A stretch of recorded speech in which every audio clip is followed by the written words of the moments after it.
இன்றைக்கி ஒரு சூப்பரான விலாக் தான் ஷேர் பண்ணியிருக்கிறேன். ஆஃப்டர்நூன் லன்ச் ப்ரிப்பரேஷனில் தான் விலாக் எடுக்க ஸ்டார்ட் பண்ணேன். லன்ச்சுக்கு உடச்சி ஊற்றின முட்டை குழம்பு தான் வச்சுருந்தேன். ஒரு கடாயில் எண்ணெய் ஊற்றி சின்ன வெங்காயம் போட்டு நல்லா வதக்கி விட்டு அது கூட சீரகம், வத்தல், பட்டை, கிராம்பு, அன்னாச்சிப்பூ, சோம்பு, கசகசா இதெல்லாம் போட்டு சேர்த்து நல்லா வதக்கிட்டு ஒரு தக்காளியும் கொஞ்சமாக கருவேப்பிலையும் சேர்த்து நல்லா வதக்கிட்டு ஸ்டவ்வை ஆஃப் பண்ணிவிட்டு ஆறுனதுக்கப்புறமா இந்த மசாலா தேங்காவோட சேர்த்து அரைச்சிடலாம். தக்காளி எப்பவுமே சமையலுக்கு யூஸ் பண்ணுறப்ப இந்த மாதிரி மேல் பகுதியை வந்து கொஞ்சமாக ரவுண்டாக கட் பண்ணி எடுத்துக்கோங்க. இப்போ மசாலா நல்லா வதக்கி விட்டு ஸ்டவ்வை ஆஃப் பண்ணிவிட்டு ஆறுனதுக்கப்புறமா தேங்காய் வந்து கொஞ்சமாக கட் பண்ணி சேர்த்துருக்கிறேன். இதை வந்து ஒரு சுற்று விட்டுட்டு அதுக்கப்புறமா வதக்கி வச்ச மசாலா அதோடு சேர்த்து நல்லா அரைச்சிக்கலாம். எப்போவுமே சமையல் ஒரே மாதிரி இருந்தாலும் நம்மளுக்கும் போர் அடிக்கும், வீட்டில் இருக்கிறவங்களுக்கும் அது கடுப்பாகும். நம்மளே வந்து டிஃப்ரெண்ட்டாக ஏதாவது வந்து ட்ரை பண்ணால் எந்த ஒரு டிஷ்ஷுமே ட்ரை பண்ண உடனே நல்லா வராது. கண்டிப்பாக ஏதாவது ஒரு சில சொதப்பல்கள் வரும். எந்த டிஷ்ஷு நல்லா வருமோ அப்படின்னு சந்தேகப்பட்டு செய்கிறோமோ அந்த டிஷ்ஷும் தான் ரொம்பவே நல்லா வரும். அது மட்டும் இல்லாமல் எப்போ நம்ம அவசரமாக ஏதாவது ஒரு சமையலை செய்கிறோமோ அந்த டிஷ்ஷு வழக்கத்தை விட ரொம்பவே டேஸ்ட்டாக வரும். ஆனால் நம்ம எப்பவும் செய்கிற மாதிரி தான் செஞ்சுருப்போம். ஆனால் அவசரமாக செய்கிறப்ப உண்மையிலே வந்து அந்த டேஸ்ட் வந்து வேறு லெவலில் இருக்கும். இப்போ மசாலா நல்லா அரைச்சாச்சு. இப்போ ஒரு கடாயில் எண்ணெய் ஊற்றி கடுகுளுந்தம் பருப்பு போட்டு சின்ன வெங்காயம் தான் எந்த ஒரு டிஷ்ஷுக்குமே நல்ல டேஸ்ட் கொடுக்கும். ஆனால் அதை உரிக்கிறது மட்டும்தான் கொஞ்சம் கடுப்பான வேலையாக இருக்கும்.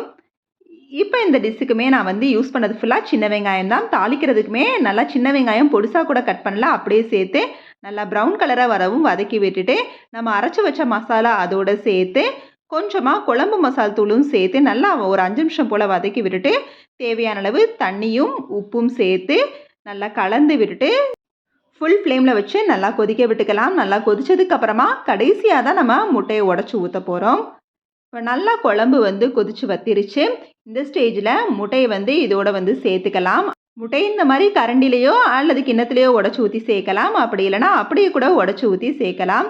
மீடியம் ஃப்ளேம்லேயே கொஞ்சம் நேரம் கொதிக்க விட்டாலே நல்லா முட்டை வெந்து வந்துடும். பார்த்திங்கன்னா தெரியும், சூப்பராக வெந்து வந்திருக்குது.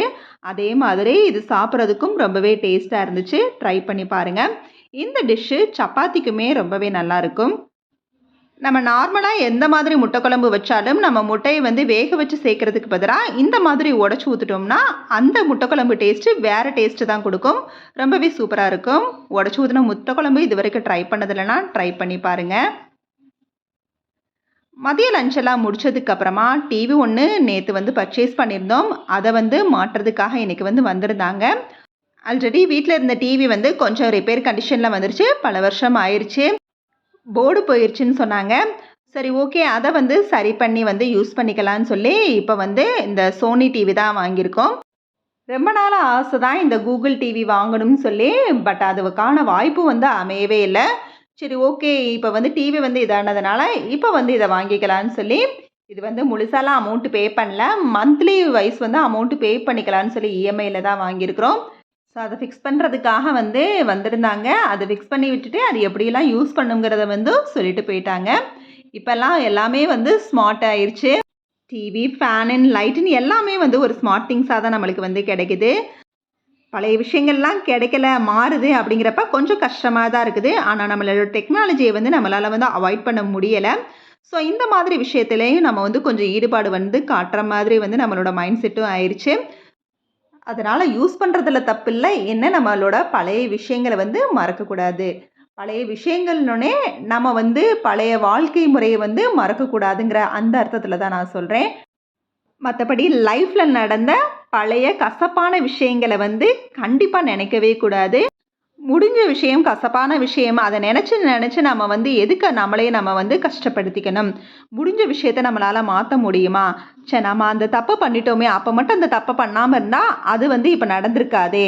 இவங்கள் வந்து நம்மளுக்கு தெரிஞ்சுமே இதில் போய் நம்ம சிக்கிக்கிட்டோமே அப்படிங்கிற மாதிரி நினச்சி நம்ம வந்து அதை வந்து வருத்தப்பட்டுட்டே இருந்தாலும் எதுவுமே மாறப்போகிறது கிடையாது.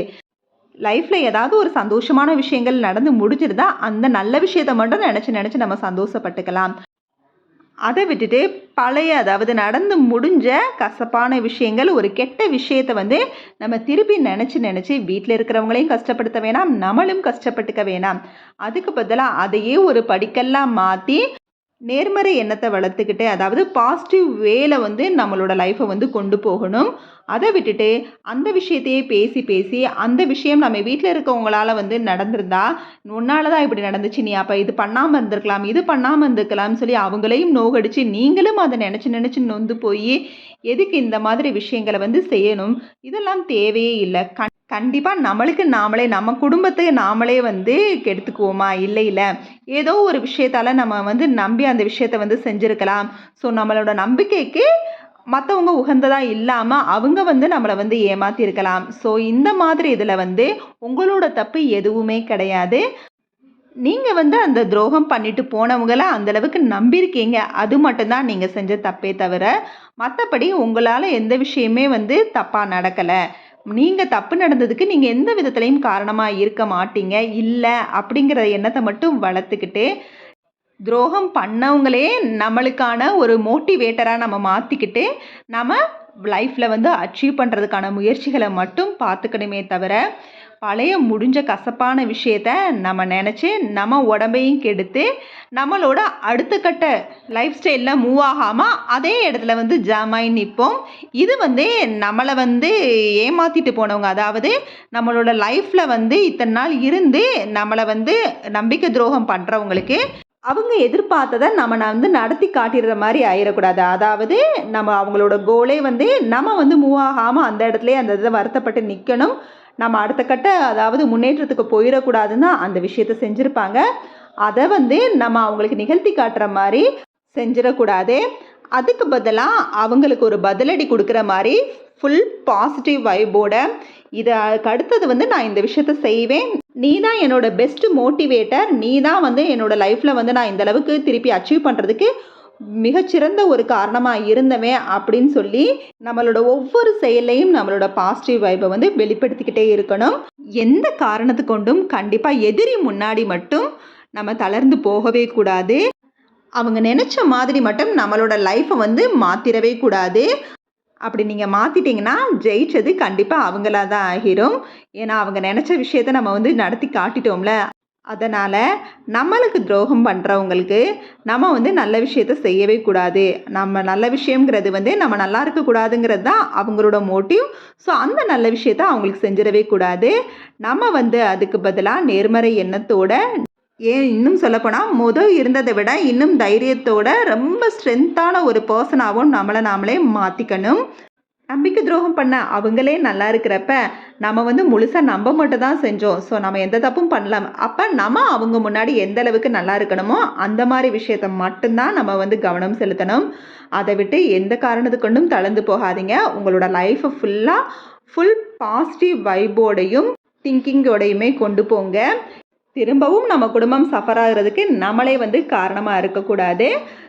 அதே மாதிரி நம்ம இப்படி பண்ணான்ல அவனை நம்ம ஒரு வழி பண்ணணும் அப்படிங்கிற எண்ணமும் நம்மளுக்கு வேண்டவே வேணாம்.